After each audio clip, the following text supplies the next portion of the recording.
Agostinho de Hipona. Vida, obras e legado do maior pensador da Igreja Antiga. Sejam bem-vindos ao canal Curiosidade Sem Fim. 77. Imagine um homem que viveu entre dois mundos, o fim do Império Romano e o nascimento da civilização cristã medieval, um jovem brilhante, inquieto, dividido entre prazer, ambição e a busca pela verdade, um homem que lutou contra seus próprios desejos, suas dúvidas intelectuais e seus pecados, e que dessa luta interior produziu algumas das obras mais influentes de toda a história do pensamento ocidental. Santo Agostinho de Hipona não foi apenas um teólogo, foi filósofo, exegeta, bispo, polemista, pensador do tempo, da memória, da alma humana. Sem ele, a teologia cristã, a filosofia medieval e até o pensamento moderno seriam completamente diferentes. Neste vídeo, você vai acompanhar toda a trajetória de Agostinho, do seu nascimento em 354 até sua morte em 430, entender suas obras, suas ideias, suas controvérsias e descobrir por que, 1600 anos depois, Agostinho ainda fala diretamente ao nosso coração e à nossa mente. Fique até o final, porque esta história muda a forma como entendemos fé, razão e o próprio ser humano. Poucos homens atravessaram os séculos com tanta força intelectual, espiritual e existencial quanto Agostinho de Hipona. Poucos pensadores ousaram olhar tão profundamente para dentro da própria alma e, ao mesmo tempo, para o destino de toda a humanidade. Agostinho não foi apenas um teólogo, foi um homem em conflito, um buscador inquieto, um pecador consciente, um bispo sobrecarregado, um filósofo da interioridade e um dos arquitetos do pensamento cristão ocidental. Quando o mundo romano estava ruindo, quando as antigas certezas políticas, filosóficas e religiosas estavam desmoronando, Agostinho ergueu um edifício intelectual que atravessaria a Idade Média, marcaria. A Reforma influenciaria o pensamento moderno e ainda hoje molda debates sobre graça, liberdade, pecado-tempo, memória e verdade. Neste documentário, você vai acompanhar a trajetória completa de Agostinho, desde seu nascimento no norte da África Romana, no ano 354, até sua morte em 430, durante o cerco dos Vândalos. Vai entender suas obras, suas ideias e, principalmente, os grandes debates teológicos que travou contra Maniqueu, donatistas, pelagianos arianos e críticos do cristianismo. Aqui não existe simplificação rasa, mas também não existe linguagem inacessível. Esta é a história de um homem real, com dilemas reais, pensando questões eternas, contexto histórico, geral. Agostinho nasce em um mundo que já não reconhece a si mesmo. O Império Romano do Ocidente vive seus últimos séculos. A autoridade imperial enfraquece. As fronteiras estão sob pressão constante e o cristianismo deixa de ser uma fé perseguida para se tornar a religião dominante. Esse novo cenário cria um paradoxo profundo. A Igreja agora precisa lidar com poder, com política, com massas de convertidos e com divisões internas cada vez mais complexas. No norte da África Romana, região que hoje corresponde principalmente à Argélia e Tunísia, existia uma cultura urbana vibrante, escolas de retórica, bibliotecas, debates públicos e também intensas disputas religiosas. É nesse contexto que Agostinho cresce entre o mundo clássico que se despede e o mundo cristão que ainda está aprendendo a se definir. Nascimento, infância e família. Agostinho nasce em Tagaste, uma pequena cidade provincial, mas culturalmente conectada ao mundo romano. Seu pai Patrício era funcionário municipal, homem ambicioso, preocupado com a ascensão social, pagão, durante a maior parte da vida. Sua mãe, Mônica, cristã, convicta, marca profundamente a formação espiritual de Agostinho, não por imposição, mas por perseverança, oração e exemplo. Peter Brown destaca que Mônica representa o cristianismo vivido, não o cristianismo teórico, e essa tensão entre fé vivida e fé pensada acompanhará Agostinho por toda a vida. Desde cedo, Agostinho demonstra inteligência acima da média. É enviado para estudar, aprende latim, retórica, literatura, mas desenvolve uma relação ambivalente com a educação. Ama o conhecimento, mas reconhece mais tarde que buscava nele glória e vaidade, juventude, desejo e ambição. Em Cartago, Agostinho entra em contato com o coração pulsante da cultura romana, teatros, debates, retórica, prazer excesso. Ele mesmo confessa que amava amar, buscava intensidade, emoção, afirmação. Vive com uma concubina por muitos anos, relação estável e afetuosa da qual nasce Adeodato, seu filho, a quem Agostinho reconhece como extremamente inteligente e sensível. Esse período não é tratado por Agostinho como simples libertinagem, mas como expressão de uma alma dividida, que deseja o bem, mas não consegue abandonar o que aprende. Maniqueísmo, a primeira grande ruptura. Insatisfeito com o cristianismo que conhecia, que lhe parecia intelectualmente ingênuo, Agostinho encontra o maniqueísmo. O maniqueísmo oferecia uma explicação clara para o problema do mal. O mal não vinha de Deus, mas de um princípio oposto eterno, em luta com o bem. Durante quase uma década, Agostinho se envolve profundamente com essa doutrina. Acredita ter encontrado uma resposta racional para o sofrimento humano.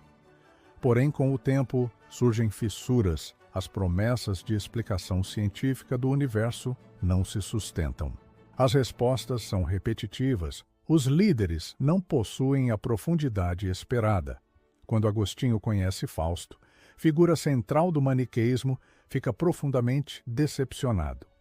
Mais tarde, em obras como Contra Fausto, Agostinho desmonta sistematicamente o dualismo maniqueu, afirmando que ele destrói a noção de responsabilidade moral e compromete a soberania divina, Milau, Ambrósio e neoplatonismo. Ao chegar em Milão, Agostinho atinge o auge de sua carreira. Professor oficial de retórica respeitado, bem pago. É aqui que ocorre uma virada decisiva. Agostinho conhece Ambrósio, bispo culto. Profundo conhecedor das Escrituras e excelente orador. Ambrósio apresenta uma leitura alegórica da Bíblia, mostrando que o texto sagrado não precisa ser lido de forma simplista. Isso remove um dos maiores obstáculos intelectuais de Agostinho ao cristianismo. Ao mesmo tempo, Agostinho entra em contato com textos neoplatônicos, especialmente Plotino. Esses textos ajudam Agostinho a conceber Deus como realidade espiritual suprema e imutável fonte do ser. Etienne Gilson explica que o neoplatonismo elevou o pensamento de Agostinho, mas não resolveu o problema central da vontade humana: conversão, o drama interior. Agostinho agora crê intelectualmente, mas não consegue mudar de vida. Esse é o drama central narrado nas Confissões. Ele sabe o que é o bem, mas não consegue realizá-lo. O episódio do toma e lê não é mágico. É o ponto culminante de um longo processo interior. Ao ler a carta aos Romanos, Agostinho sente que a divisão interna se rompe não por esforço próprio, mas por ação da graça. Essa experiência será a base de toda a sua teologia posterior. Batismo, morte de Mônica e retorno. Em 387, Agostinho é batizado por Ambrósio junto com Adeodato. Pouco depois, Mônica morre em Hóstia. Agostinho descreve esse momento como uma mistura de dor e paz, convicto de que ela alcançou aquilo que buscou a vida inteira: retorno à África e monasticismo. Agostinho retorna à África com o desejo de viver em comunidade, vida simples, oração e estudo. Mas sua fama o persegue em Hipona, é ordenado sacerdote e mais tarde bispo. A partir daqui começa o período mais produtivo de sua vida. Agostinho, bispo, pastor e intelectual público. Quando Agostinho se torna bispo de Hipona, ele não assume apenas um cargo religioso, assume uma função social, intelectual e política, no sentido antigo do termo. O bispo é juiz, mediador de conflitos, educador, pregador e defensor da fé diante de movimentos considerados desviantes, Agostinho pregava. Quase todos os dias respondia cartas de toda a cristandade, orientava mosteiros, intervinha em disputas civis e escrevia obras de enorme densidade teológica. Henry Chadwick afirma que nenhum outro pai da Igreja deixou registros tão amplos sobre sua atividade pastoral cotidiana, Agostinho contra o donatismo. O primeiro grande embate público de Agostinho como bispo foi contra o donatismo, um movimento surgido no norte da África, após as perseguições romanas. Os donatistas defendiam que apenas ministros moralmente puros podiam administrar validamente os sacramentos para eles. A Igreja deveria ser uma comunidade de santos perfeitos. Agostinho combate essa ideia de forma sistemática, afirmando que a Igreja é um corpo misto, onde trigo e joio convivem até o juízo final. Em obras como Sobre o Batismo contra os Donatistas, Agostinho argumenta que a eficácia dos sacramentos não depende da santidade do ministro, mas da ação de Cristo. Essa posição molda definitivamente a eclesiologia ocidental, ao afirmar que a Igreja não é uma seita de perfeitos, mas um hospital para pecadores. Robert Marcus destaca que esse debate força Agostinho a desenvolver uma teologia institucional da Igreja, algo que não estava plenamente articulado antes dele. Agostinho e a questão da coerção. Um ponto delicado desse conflito é o uso da coerção estatal. Inicialmente, Agostinho se opõe ao uso da força, mas mais tarde aceita a intervenção do Estado para conter a violência donatista. Ele justifica essa posição usando a ideia de correção medicinal, não punição vingativa. Esse ponto é amplamente debatido por estudiosos modernos. Peter Brown observa que Agostinho se move entre ideal pastoral e realismo político num mundo em crise. Agostinho contra o maniqueísmo maduro. Mesmo após sua conversão, Agostinho continua combatendo o maniqueísmo, agora com argumentos mais sofisticados. Em obras como Sobre a Natureza do Bem, Agostinho afirma que o mal não é uma substância, mas uma privação do bem. Essa ideia se torna central para toda a metafísica cristã posterior. Ele argumenta que, se o mal fosse uma substância, Deus não seria soberano e a responsabilidade moral seria anulada. Gerald Bonner destaca que essa crítica desmonta o dualismo de forma definitiva no pensamento cristão. Agostinho contra o arianismo. O arianismo questionava a divindade plena de Cristo, defendendo que o Filho era uma criatura superior.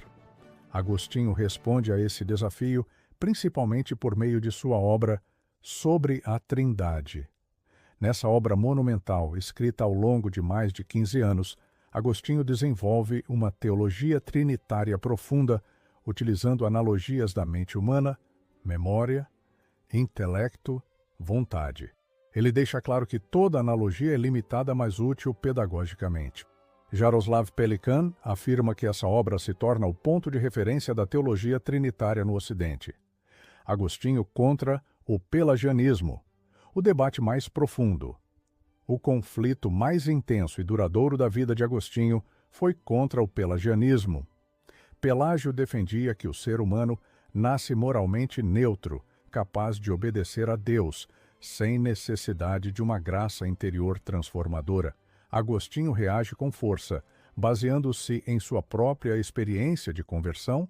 Ele afirma que a vontade humana está ferida pelo pecado original e que, sem a graça, ninguém pode sequer iniciar o caminho da salvação.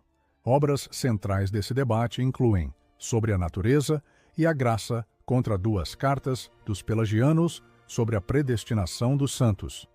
Aqui surgem conceitos que marcarão profundamente a teologia ocidental: pecado original, graça preveniente, eleição.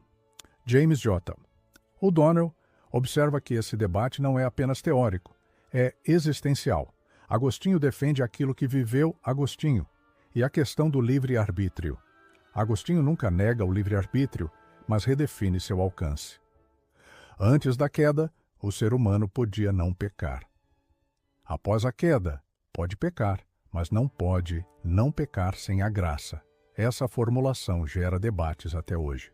Etienne Gilson destaca que Agostinho não cria um sistema fechado, mas responde a problemas concretos. Confissões, uma obra sem precedentes. As confissões não são apenas autobiografia, são oração, teologia, filosofia, exegese. Agostinho fala diretamente a Deus e convida o leitor a ouvir. A obra introduz o conceito de interioridade, a busca da verdade dentro da alma. O livro 11, com sua reflexão sobre o tempo, é considerado um dos textos mais profundos da filosofia ocidental. O tempo não é passado, presente e futuro, mas memória, atenção e expectativa. Essa ideia influenciará filósofos modernos como Heidegger. A cidade de Deus, uma resposta à crise. Após o saque de Roma, em 410 pagãos acusam o cristianismo de ter enfraquecido o império. Agostinho responde com A Cidade de Deus, obra gigantesca em 22 livros. Ele distingue entre a cidade terrena marcada pelo amor de si e a cidade de Deus marcada pelo amor a Deus. Não se trata de igreja contra Estado, mas de duas orientações do coração humano. Robert Marcus enfatiza que essa obra redefine a filosofia da história. Sobre a Trindade, a obra mais técnica de Agostinho. Entre todas as obras de Agostinho, sobre a Trindade é a mais exigente. Intelectualmente foi escrita ao longo de mais de 15 anos e revela um pensador maduro consciente dos limites da linguagem humana diante do mistério divino. Agostinho escreve essa obra em um contexto de disputas trinitárias ainda vivas, especialmente contra resquícios do arianismo que negava a plena divindade do Filho. Ele começa afirmando algo essencial à Trindade. Não pode ser compreendida plenamente, mas pode ser contemplada e parcialmente compreendida por analogias. Agostinho utiliza a mente humana como espelho imperfeito, memória, intelecto, vontade. Essas três faculdades são distintas, mas inseparáveis, formando uma unidade. Ele insiste que nenhuma analogia deve ser absolutizada, pois Deus transcende toda comparação. Jaroslav Pelikan observa que Agostinho desloca o debate trinitário do plano puramente ontológico para um plano experiencial, sem abandonar a ortodoxia. E Sena. Agostinho como exegeta das Escrituras. Agostinho produziu uma quantidade enorme de comentários bíblicos sobre Salmos, Evangelho de João, Cartas, Paulinas, Gênesis. Sua obra sobre a doutrina cristã é fundamental nela. Agostinho estabelece princípios de interpretação. Ele distingue entre sinais e coisas. A Escritura utiliza sinais que precisam ser interpretados corretamente. A regra maior da interpretação é o amor. Qualquer leitura que não conduza ao amor a Deus e ao próximo é uma leitura falha. Agostinho aceita a leitura literal, mas também a leitura espiritual, alegórica, moral. Ele critica o literalismo rígido, especialmente quando entra em conflito com a razão. Henry Chadwick destaca que Agostinho inaugura uma hermenêutica equilibrada, que evita tanto o racionalismo quanto o fundamentalismo, fé e razão. Em Agostinho nunca opõe fé e razão para ele. A fé precede, mas a razão aprofunda. Ele resume essa ideia na famosa fórmula crer para compreender, compreender para crer melhor. A razão não substitui a revelação, mas ajuda a entender o que foi revelado. Essa posição será central para toda a tradição medieval, especialmente em Tomás de Aquino. Tempo, memória e verdade. No livro 11 das Confissões, Agostinho reflete sobre o tempo. Ele percebe que o passado não existe mais, o futuro ainda não existe e o presente não tem duração. O tempo existe na alma como memória, atenção, expectativa. Essa análise é revolucionária, antecipando reflexões modernas sobre a consciência. A memória para Agostinho não é apenas depósito de lembranças, é o espaço interior onde o ser humano encontra a si mesmo e a Deus. Etienne Gilson, afirma que Agostinho inaugura a filosofia da interioridade, verdade e iluminação divina. Agostinho rejeita a ideia de que a verdade seja criada pela mente humana. Para ele, a verdade é eterna, e a mente a reconhece por iluminação divina. Essa teoria não é misticismo irracional, mas uma explicação epistemológica. Deus é a luz que torna possível o conhecimento verdadeiro. Essa ideia influencia profundamente a escolástica medieval, Agostinho e a filosofia moral. Para Agostinho, o pecado não é apenas ato externo, é desordem do amor. Amar coisas inferiores como se fossem supremas gera escravidão interior. A virtude é amar corretamente, ordenar os afetos. Essa ética do amor será central no pensamento cristão posterior. Influência sobre a Idade Média. Agostinho se torna a principal autoridade teológica do Ocidente medieval.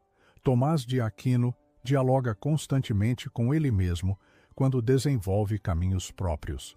Durante séculos, ser teólogo no Ocidente significava dialogar com Agostinho. Agostinho e a Reforma. Lutero era monge agostiniano e bebe profundamente da teologia da graça de Agostinho. Calvino também utiliza categorias agostinianas, especialmente sobre pecado e graça. Mesmo discordando em pontos, a Reforma é impensável sem Agostinho. Agostinho e a arqueologia. Hipona. Regius foi identificada arqueologicamente restos de basílicas, complexos episcopais e estruturas urbanas.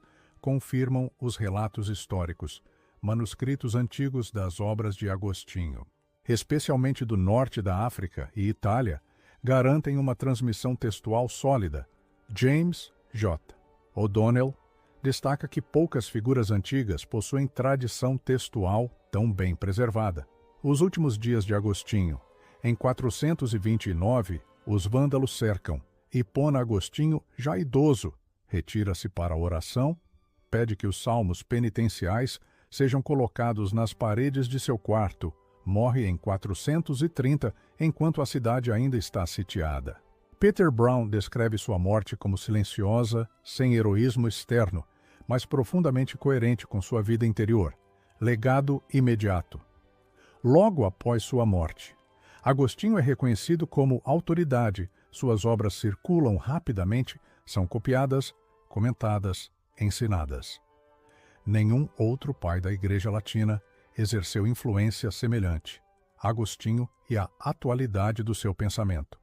Mesmo após mais de 1.600 anos, Agostinho continua atual, porque seus problemas são os nossos problemas.